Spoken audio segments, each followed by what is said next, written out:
Well, I think there are a number of different approaches to that. Probably the most helpful of those would be, one, realizing that it is not necessarily approved just because it is recorded.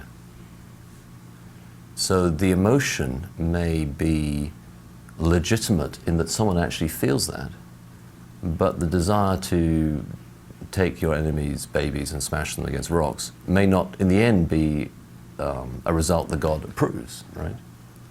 So just because the psalmist feels things, and just because in the covenant security of God he has room to express those things, doesn't necessarily mean that the things that he wants to happen when he's feeling like that are good, right? So again, you have to understand the kind of literature we're dealing with. That's the first thing.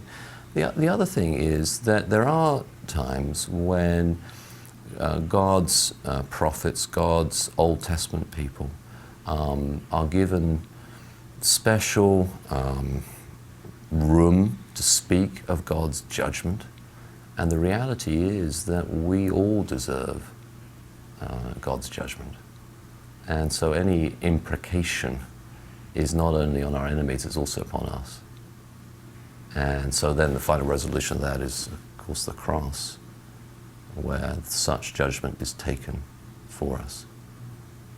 So those, I think, are the two most helpful strands. You only have one without the other, you get a little imbalanced, but those two things seem to me to be the most helpful.